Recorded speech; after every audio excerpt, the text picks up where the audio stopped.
Hey, salut Jack. Salut Sash. Allô? Salut.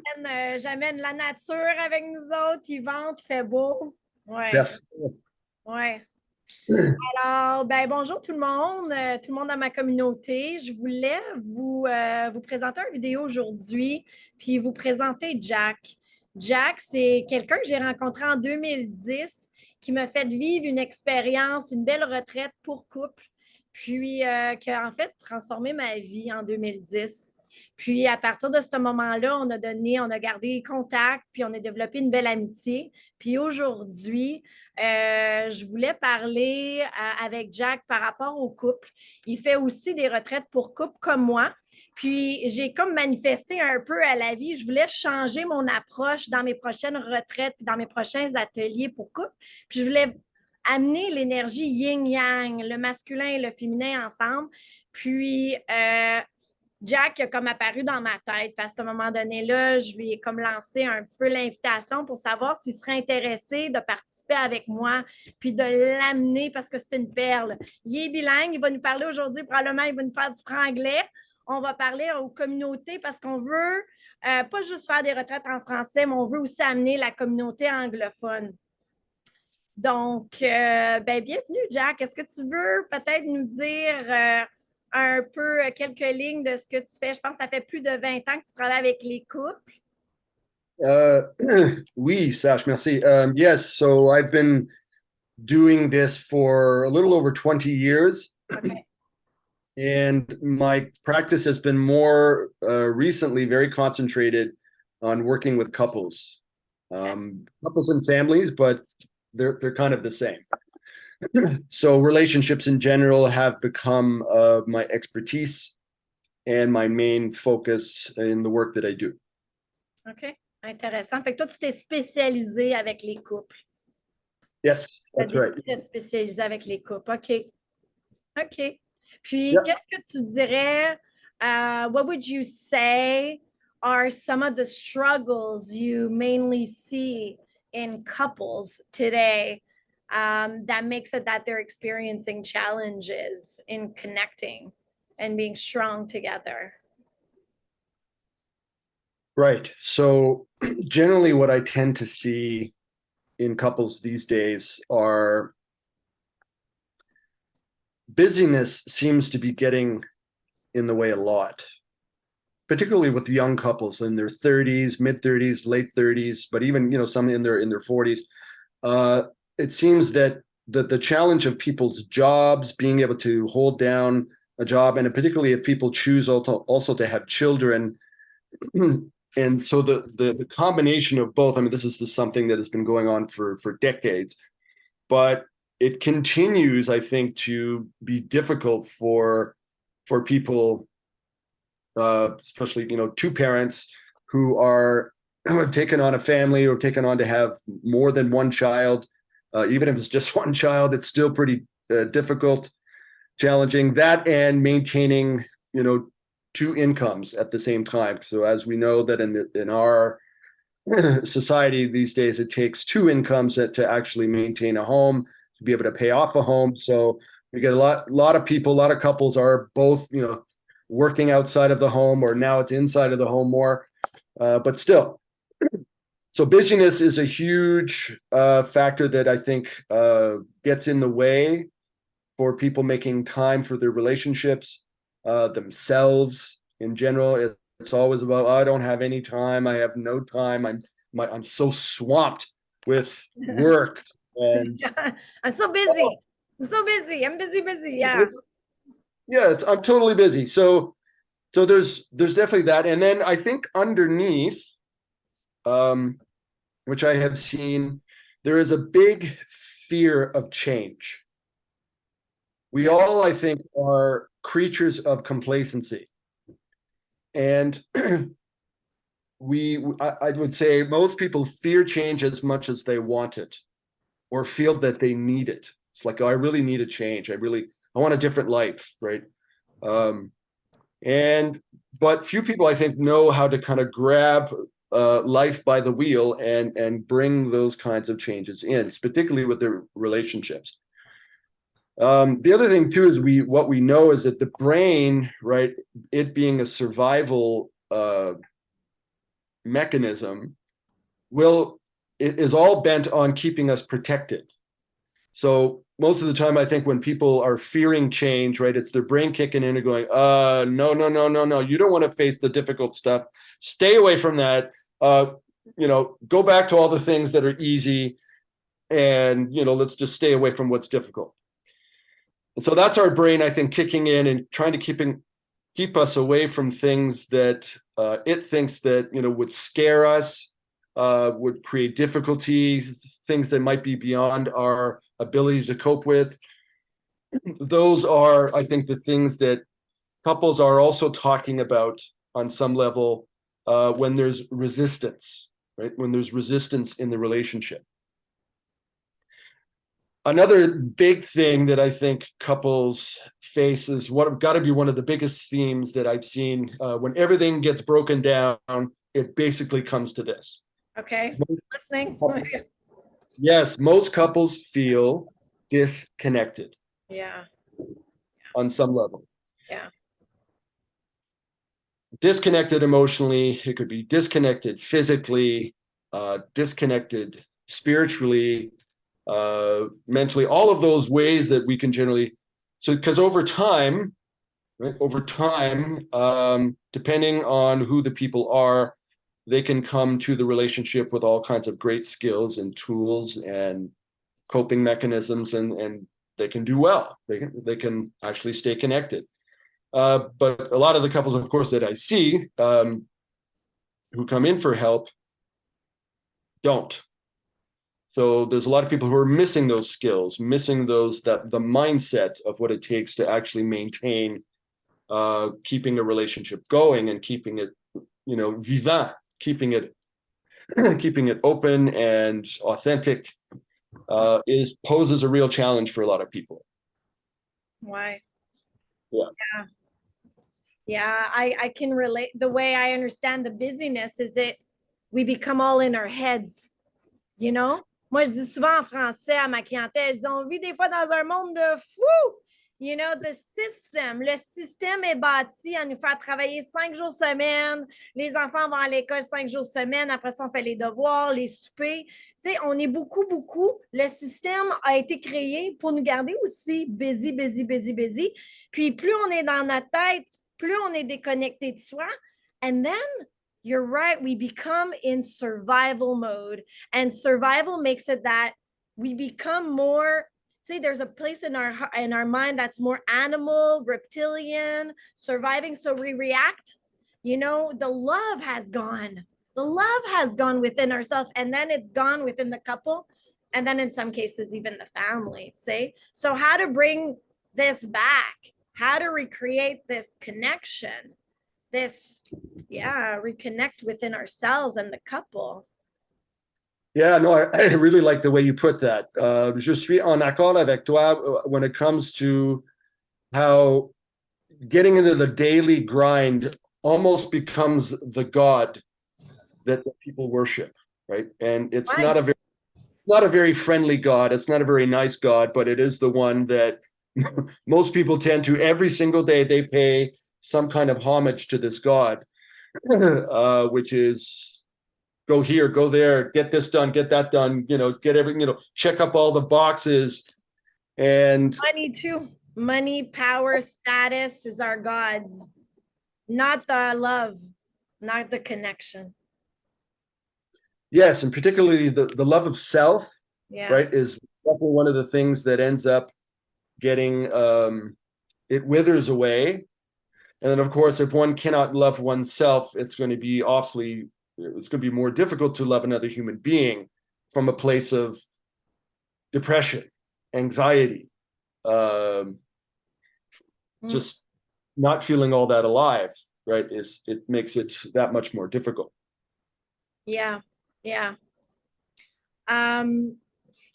Do you find in your practice, are people open? Is it as much women and men are open to therapy? Are you seeing that, or are you noticing some resistance maybe for some to seek help and seek retreats and couple counseling. What is your take on that?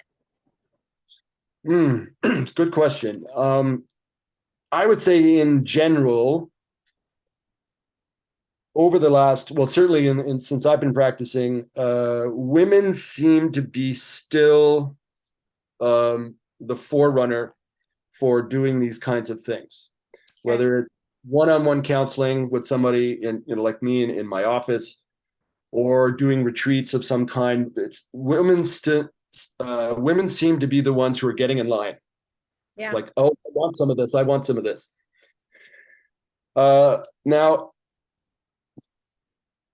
I would also say that men have actually grown quite a bit over the years.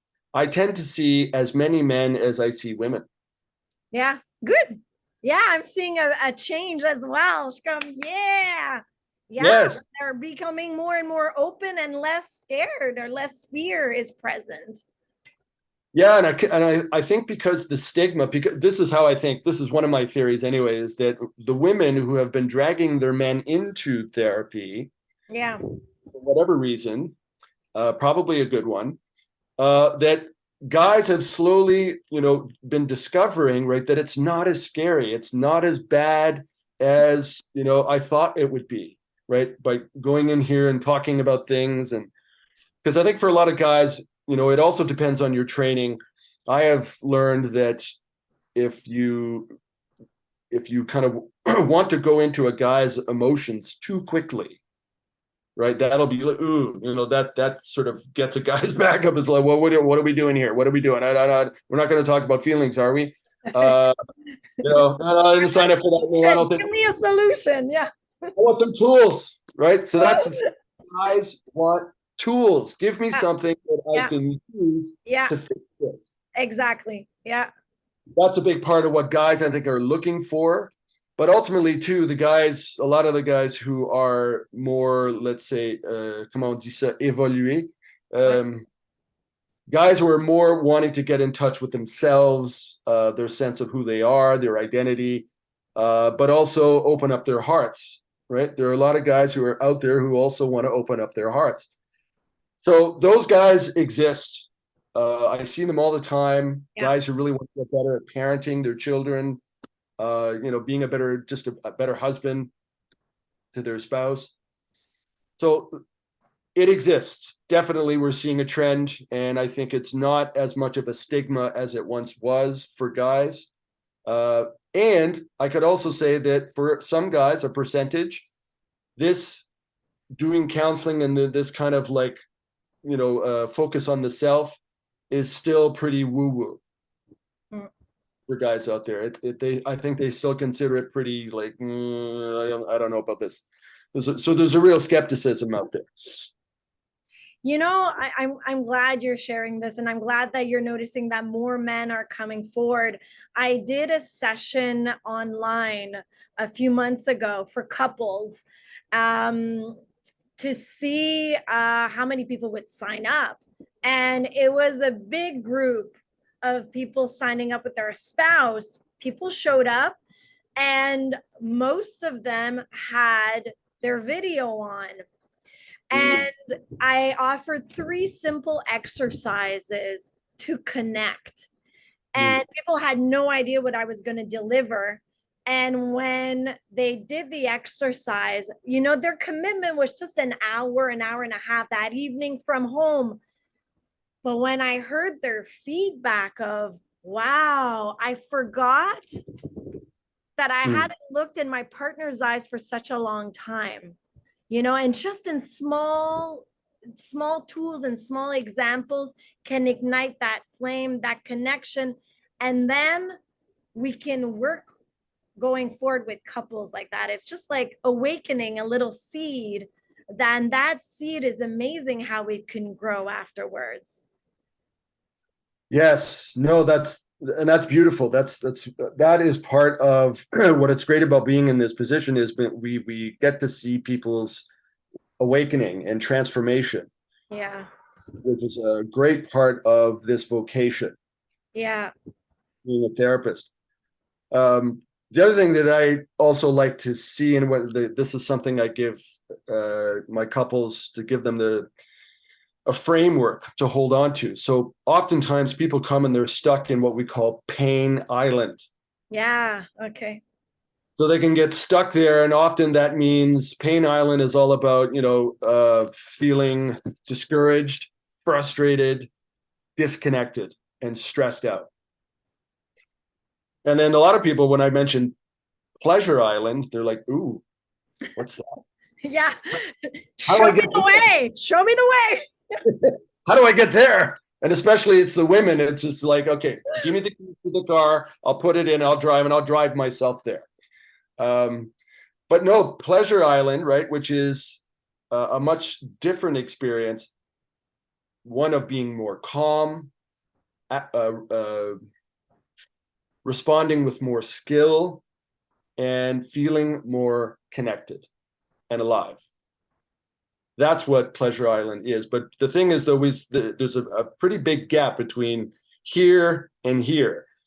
So oftentimes working with me over, where I have a course, that a 3-month course that I use with couples. And then, it could be, for some couples, it could be a retreat. Right? A retreat could possibly be doing this where there's waypoints along the way. There's like points that they need to touch upon, work that they need to do, issues they need to address in order to kind of get them to Pleasure Island. Right. So they're both in a little boat. They're kind of like, all right, we're going to go. We're getting there. You're on one side, I'm on another. But then we have to stop every now and then. Oh, we have this little waypoint here. We have to stop, and then we have to have a certain conversation about something. And that's our first lesson. It's our first task that we have to do. And so that's kind of how it goes when you're going from Pain Island to Pleasure Island. You have lessons along the way. There are things that you need to look at about yourself. Those are the challenges, right?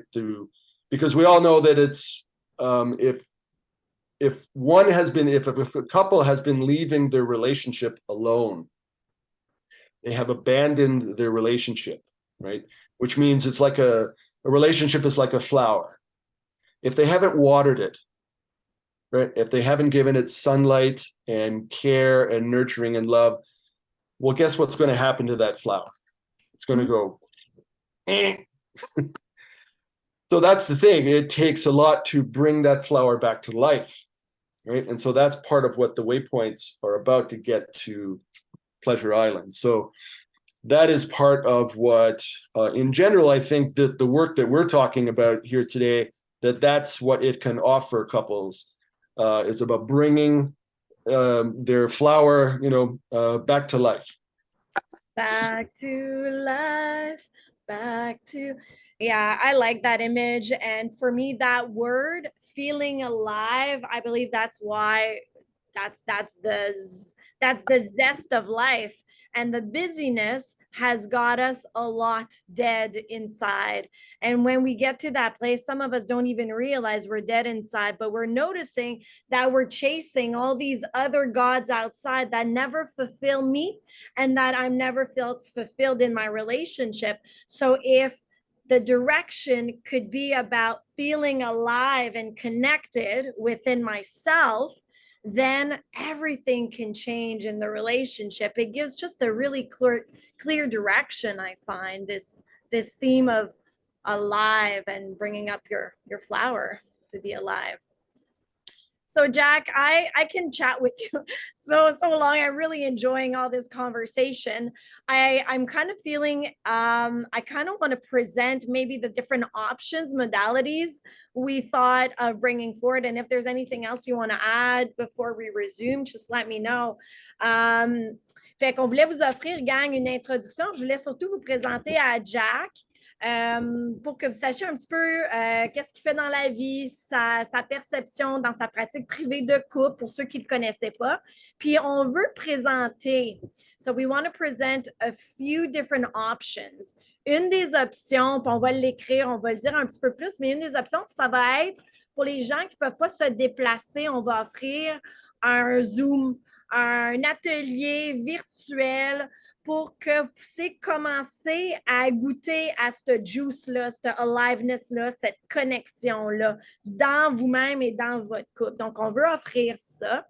On veut aussi offrir l'opportunité pour ceux, parce que plusieurs d'entre nous, on a été comme confinés longtemps, on a le goût de voir du monde. Fait que l'autre option qu'on va offrir pour un groupe plus limité, ça va être de le faire en personne. Donc, comme ça, vous allez rencontrer moi et Jack en personne. Puis on va vous guider dans un super bel espace pour un atelier. On pensait un de jour puis un de soir pour pouvoir répondre aux besoins de toutes les personnes. Si quelqu'un préfère un soir de semaine, puis il va y avoir un samedi aussi qu'on voulait faire pour éventuellement vous offrir une retraite. Pour ceux qui sont vraiment dedans, puis aiment ça, puis veulent avoir une immersion complète d'un week-end, ben à ce moment donné-là, on va vous offrir un 2 nuits. Puis ça va être pour certains couples. So it's going to be for certain couples that we feel that are ready. Pour cette immersion-là. On va vous parler, on va avoir une conversation avec vous pour voir si vous êtes rendu là. Puis, on va accepter 3 à 4 couples. Donc, ça va être une retraite très privée. Tu sais, des fois, on va pour des retraites, il y a 20 couples, mais celle-ci, elle va être vraiment privée pour que vous puissiez ressortir le plus pour votre couple après ce week-end-là. Vous allez partir avec des devoirs, fait qu'on ne vous laisse pas là. T'sais.